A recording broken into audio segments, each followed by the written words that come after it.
Hello दोस्तों, fix India के YouTube channel पे आपका फिर से स्वागत है। तो दोस्तों, आज की वीडियो में हम बात करेंगे। हमारे पास पैनल है जो कि एमआई के अंदर लगता है, सीसॉट कंपनी का पैनल है। तो अभी सबसे पहले मैं आपको दिखा देता हूँ पैनल का नंबर क्या है। यहाँ पे अगर आप देखेंगे तो ये हमारे पैनल का नंबर है। काफी सारे सेटों में देखने के लिए मिलता है। फिलहाल हमने इसको दूसरे कैबिनेट के अंदर लगा रखा है टेस्टिंग के लिए। तो अभी हम इसको सेट को ऑन करके देखते हैं इसके अंदर जो प्रॉब्लम अगर हम इसके अंदर देखेंगे तो किस तरह की प्रॉब्लम हमारे को इसके अंदर दिखाई दे रही है। यहाँ पे आप ये देख सकते हैं। तो अभी यहाँ पे अगर आप देखेंगे तो ये हमारा एमआई पे लग के आता है पैनल। मॉडल नंबर है यहाँ पे आप देख सकते हैं, सेट का मॉडल नंबर लिखा हुआ है। तो इसको हम चेक कर रहे हैं, रिपेयर करने की कोशिश करते हैं, देखते हैं क्या कंडीशन इसके अंदर मिलती है। तो चलिए स्टार्ट करते हैं। सबसे पहले मल्टीमीटर ले लेते हैं और सेट को ऑन करते हैं। और ऑन करने के बाद इसकी वोल्टेज प्रॉपर तरीके से हम चेक करेंगे। यहाँ पे हमने इसको सेट कर लिया है डीसी वोल्ट की रेंज पे। और यहाँ पे अगर आप देखेंगे तो ये देखिए, यहाँ पे जो है इसका एक तो ये सिंगल कॉफ का पैनल है। तो यहाँ पे जो है इसकी वोल्टेज जो है यहाँ से इनपुट होती है। ये हमारा फ्यूज है, तो यहाँ पे हमारे 12 वोल्ट की सप्लाई आती है, क्योंकि ये पैनल हमारा 12 वोल्ट का पैनल है। और ये 12 वोल्ट का पैनल है दोस्तों। तो 12 वोल्ट के लिए यहाँ पे हमारा एक जीनर लगाया हुआ है, और ये जीनर से हमारी वोल्टेज होती हुई यहाँ पे अगर आप देखेंगे तो वीसीसी 12 वोल्ट लिखा हुआ है। जो कि ये जो वोल्टेज है ये हमारी सीधी वोल्टेज आती है डीसी टू डीसी सर्किट में। यहाँ पे आप ये देखेंगे हमारी डीसी आईसी लगी हुई है, और इस डीसी आईसी के अंदर जो हमारी ये वोल्टेज जाती है, तो यहाँ पे अगर हम देखेंगे तो यहाँ पे सबसे पहले जो हमारा वोल्टेज बनेगा वो 3.3 वोल्ट की सप्लाई बनेगी। तो अगर हम यहाँ पे देखते हैं तो देखिए हमारा VDD 3.3 वोल्ट की सप्लाई ओके है, परफेक्ट तरीके से हमारा 3.3 वोल्ट बन रहा है। और अगर हम यहाँ पे देखेंगे तो यहाँ पे भी हमारी एक आईसी लगी हुई है, देख सकते हैं यहाँ पे लिखा है सीसॉट। तो सीसॉट की जो हमारी टीकॉन आईसी है, ये हमारे यहाँ पे देखेंगे तो सभी एसटी के पैनल में लग के आती है। तो यहाँ पे मार्किंग की जाती है सीसॉट की। और बाकी जितने भी पैनल रहते हैं सबकी जो टीकॉन आईसी होती है सबकी अपनी अपनी मार्किंग होती है। जैसे सैमसंग की अलग होती है, एलजी की अलग होती है। अभी अगर हम इसकी इनपुट वोल्टेज चेक करते हैं तो इनपुट वोल्टेज पे अगर आप यहाँ पे देखेंगे तो मुझे यहाँ पे 3.3 वोल्ट की सप्लाई बिल्कुल परफेक्ट तरीके से ओके मिल रही है। 3.3 वोल्ट की सप्लाई ओके है। और ये जो 3.3 वोल्ट है ये हमारे टीकॉन आईसी में जा रहा है। रोम आईसी की पिन नंबर 8 पे अगर मैं देखता हूँ तो यहाँ पे देखेंगे तो यहाँ पे भी हमारा 3.3 वोल्ट की सप्लाई ओके है। तो फिलहाल जो हमारी टीकॉन आईसी है वो टीकॉन आईसी कम्युनिकेशन करती है, जो कि हमारे रोम आईसी के साथ करती है, यानी डाटा को रीड करती है। और रीड करने के बाद देखिए यहाँ से हमारे कुछ सिग्नल आउट होते हैं। जैसे कि अगर आप यहाँ पे देखेंगे तो ये हमारा POL सिग्नल होता है, STV सिग्नल होता है, OE सिग्नल होता है, GP है। तो ये हमारे सारे सिग्नल के टेस्टिंग पॉइंट बने हुए हैं। और ये सारे टेस्टिंग पॉइंट जो है हमारे, यानी कि यहाँ से जो हमारा डाटा होता है वो जाता है हमारा गेट लाइन पे। और इसके अंदर क्या है, गेट कॉफ लगी हुई है, तो गेट कॉफ पे वोल्टेज जा रही है। तो सबसे पहले मैं इसकी सभी वोल्टेज हम चेक कर लेते हैं। तो वोल्टेज हमारी अगर हम देखेंगे तो यहाँ पे AVDD जो कि हमारी 14 वोल्ट की सप्लाई है, बिल्कुल परफेक्ट तरीके से हमारे को मिल रही है। 14 वोल्ट बिल्कुल ओके है। और 14 वोल्ट के बाद अगर हम आगे वोल्टेज चेक करते हैं तो यहाँ पे हमारे को देखिए VGL वोल्टेज लिखा हुआ है। VGL वोल्टेज भी हमारी बिल्कुल परफेक्ट ओके मिल रही है। और काफी सारी वीडियो हमारी पैनल पे ऑलरेडी बनी हुई है। तो अगर आपके पास भी इस तरीके के फॉल्ट आते हैं आप कमेंट बॉक्स में बताएं, उस तरीके से हम वीडियो भी बनाएंगे, ताकि आपको भी वीडियो देखने के बाद प्रॉपर तरीके से नॉलेज होगी। यहाँ पे देख सकते हैं आप हमारा VGH वोल्टेज भी 33 वोल्ट हमारा परफेक्ट बन रहा है, VGHF। तो ये वोल्टेज भी हमारी ओके है। तो फिलहाल हमारी जो वोल्टेज है सभी वोल्टेज जो है हमारी परफेक्ट तरीके से ओके हैं। उसके बाद आगे अगर हम देखेंगे, यहाँ पे अगर आप देख सकते हैं यहाँ पे हमारे जो सिग्नल है POL सिग्नल अगर हम यहाँ पे चेक करते हैं तो 1.6 वोल्ट हमारे को यहाँ पे मिल रहा है।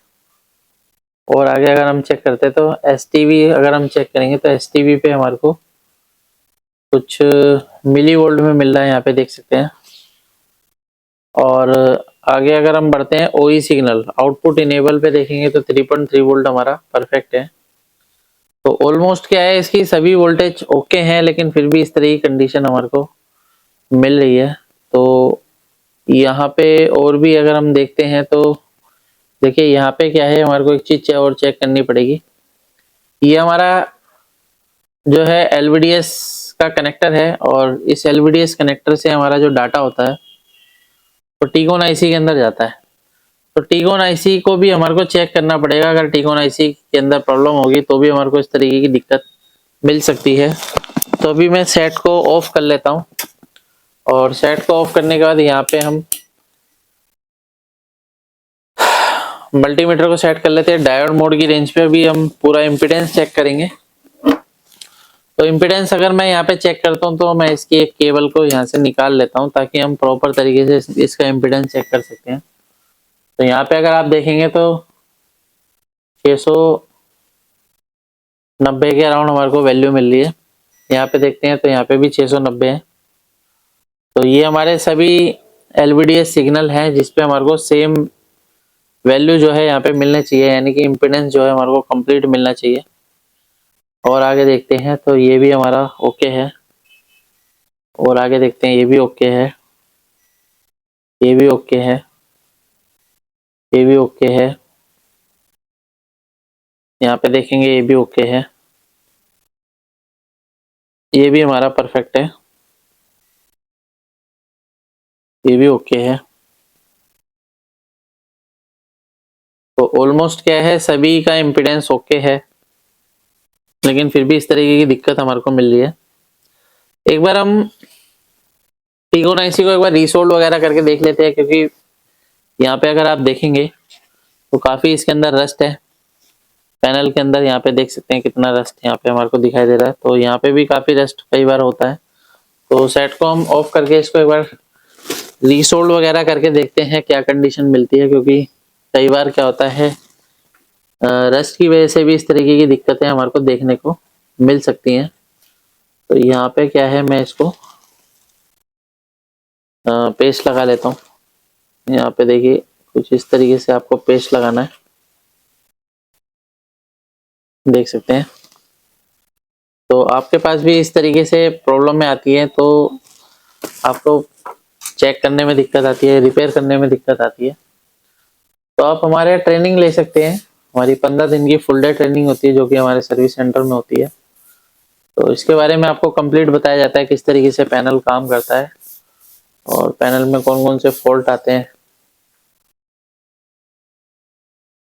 तो अभी हम इसको यहाँ से रीसोल्ड करते हैं, और रीसोल्ड करके देखते हैं क्या कंडीशन मिलती है।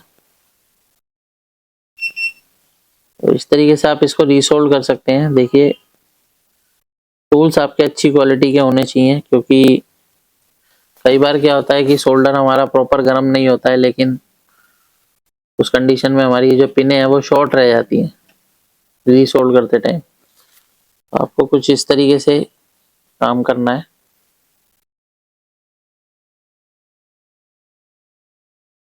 तो इस तरीके से आप देख सकते हैं कैसे हम काम करते हैं। पूरा प्रोफेशनल लेवल पे काम अगर आप करने चाहते हैं, आप ट्रेनिंग लेके कर सकते हैं, जिससे कि आपकी अर्निंग भी बढ़ेगी।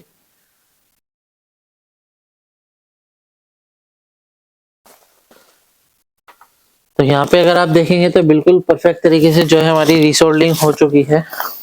यहाँ पे अभी हम इसको थोड़ा क्लीन कर लेते हैं।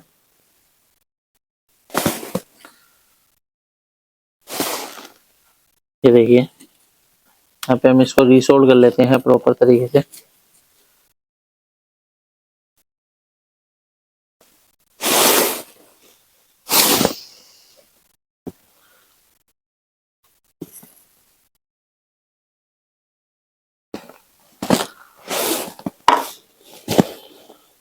तो अभी क्या है कि थोड़ा इसको हम सुखा लेते हैं, क्योंकि कई बार क्या होता है यहाँ पे थोड़ा बहुत अगर यहाँ पे जो है थिनर वगैरह रह जाएगा तो उस कंडीशन में क्या होता है, शॉर्टिंग हो सकती है। अभी हमने इसको प्रॉपर तरीके से सुखा लिया है, और इसको एक बार और चला के देखते हैं क्या कंडीशन बनेगी इसकी। यहाँ पे देखते हैं इसको,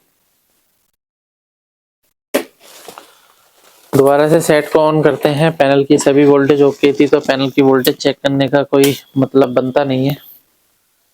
और देखते हैं क्या कंडीशन बनती है।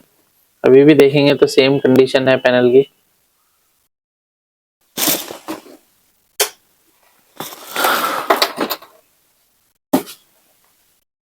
यहाँ पे थोड़ा सा हमारे को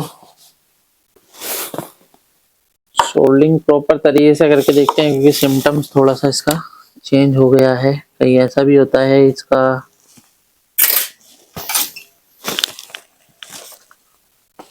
इसको मैं यहाँ से रीसोल्ड दोबारा से करता हूँ। ये देखिए,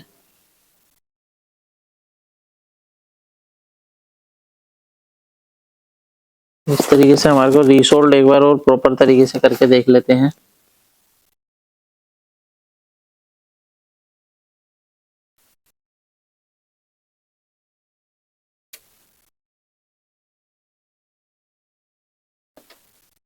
दोस्तों, जब भी आप रीसोल्डिंग करते हैं तो थोड़ा सा हमारे को यहाँ पे ध्यान देना होता है कि कोई पिने बिल्कुल भी शॉर्ट नहीं रहनी चाहिए।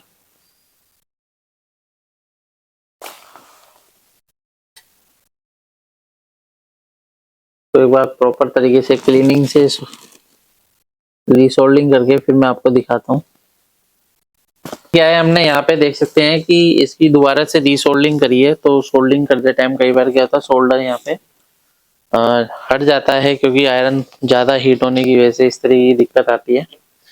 तो अभी क्या है कि अगर हम सेट को ऑन करते हैं, तो अगर हम यहाँ पे देखेंगे तो सेट अभी हमारा जो है रिपेयर तो नहीं हुआ है, लेकिन सेम कंडीशन में आ गया है। यहाँ पे देख सकते हैं किस तरीके से चल रहा है। थोड़ा सा हमारे को इसके अंदर और भी चीज में बारीकी से इसको एक बार और चेक करना पड़ेगा। तो दोस्तों, अभी क्या है कि देखिए, कई सेट इस तरीके से फंस भी जाते हैं। ऐसा नहीं है कि सारे सेट एक ही झटके में रिपेयर होते हैं। तो यहाँ पे अभी हमारे को थोड़ा सा बारीकी से देखना पड़ेगा। यहाँ पे देखेंगे तो ये हमारे जो है ये RSDS सिग्नल है। जैसे 0 - 0 प्लस पे अगर हम यहाँ पे कुछ वोल्टेज वगैरह देखते हैं, तो यहाँ पे हमारे को क्या मिल रहा है। सेट अभी हमारा ऑफ कंडीशन में है, इसको ऑन कर लेते हैं। तो अगर आप यहाँ पे देखेंगे तो कुछ वोल्टेज हमारे को यहाँ पे मिल रहा है 1.2 वोल्ट। इस पे देखते हैं 1.1 वोल्ट है, यानी कि जो हमारा पॉजिटिव रहता है तो पॉजिटिव पे थोड़ी कम वोल्टेज रहती है और नेगेटिव पे वोल्टेज थोड़ी ज्यादा रहती है। तो यहाँ पे देखेंगे तो यहाँ पे 1.2 वोल्ट आ रहा है, और पॉजिटिव पे देखेंगे तो 1 वोल्ट के अराउंड हमारे को यहाँ पे दिखा रहा है। तो यहाँ पे हमारे को सभी पे वोल्टेज एक बार देखनी पड़ेगी, क्योंकि अगर हमारी सारी वोल्टेज वगैरह सब ओके हैं और फिर भी पैनल में इस तरीके की दिक्कत है, तो कहीं ना कहीं प्रॉब्लम बारीकी से हमारे को डायग्नोस करनी पड़ेगी।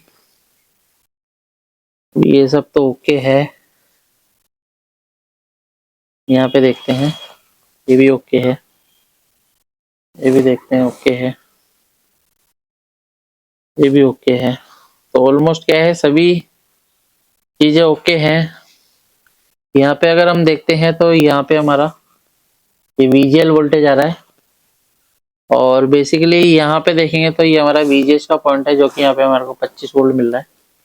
तो VGH और VGL दोनों वोल्टेज हमारी ओके हैं।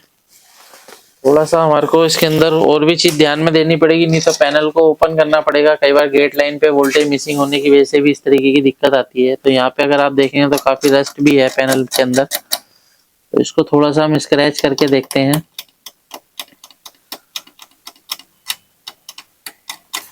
यहाँ पे थोड़ा सा अगर मैं इसको स्क्रैच करता हूँ, तो कई बार वोल्टेज मिसिंग होने की वजह भी यही होती है कि कॉफ की तरफ से कई ट्रैक जो होते हैं वो डैमेज हो जाते हैं। तो ट्रैक अगर डैमेज हो जाएगा तो भी इस तरीके की दिक्कत हमारे को देखने को मिल सकती है। यहाँ पे अगर आप देखेंगे तो यहाँ पे मेरे को हल्का सा एक बारीक सा ट्रैक जो है यहाँ पे थोड़ा सा डैमेज जो है वो यहाँ पे नजर आ रहा है। तो अगर मैं इसको थोड़ा सा पेस्ट लगा के देखते हैं, थोड़ा क्लियर दिखाई देगा। तो यहाँ पे हमारे को एक ट्रैक थोड़ा सा डैमेज जो है वो दिखाई दे रहा है।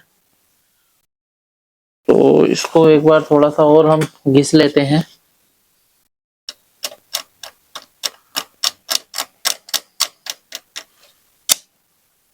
तो अगर आप यहाँ पे देखेंगे तो ये हमारा ट्रैक है जो कि VGL का है, और यहाँ पे थोड़ा सा हम यहाँ पे पेस्ट लगा के इस पे हमारे को एक जॉइंट करना पड़ेगा, और जॉइंट करके मैं आपको दिखाता हूँ। थोड़ा पेस्ट लगा के इसको हम जॉइंट करेंगे, फिर मैं आपको दिखाता हूँ। तो यहाँ पे आप ये देख सकते हैं, यहाँ पे हमने जो है जंपर एक लगाया है जो कि हमारा VGL का है। तो अगर हम इस जंपर पे देखते हैं कितना वोल्टेज है VGL पे, मैं यहाँ पे एक बार वोल्टेज देख लेता हूँ सेट को ऑन करके। तो देखिए -6 वोल्ट की सप्लाई हमारी ओके है। तो यहाँ पे वोल्टेज ओके है हमारा। एक बार पिक्चर की कंडीशन देखते हैं, पिक्चर की क्या कंडीशन है। पिक्चर कंडीशन देख सकते हैं आप, पिक्चर बिल्कुल फर्स्ट क्लास तरीके से हमारी चल रही है। तो बेसिकली यहाँ पे इसका जो ट्रैक है वो गलने की वजह से इस तरीके की दिक्कत हमारे को देखने के लिए मिल रही थी। अभी हमारा पैनल बिल्कुल फर्स्ट क्लास तरीके से चल रहा है। ये जो लाइन है ये कॉफ की लाइन है। तो इस तरीके से हम किसी भी पैनल को आसान तरीके से रिपेयर कर सकते हैं। वीडियो अगर आपको पसंद आया तो वीडियो को लाइक करें, शेयर करें, कमेंट करें। Thank you friends.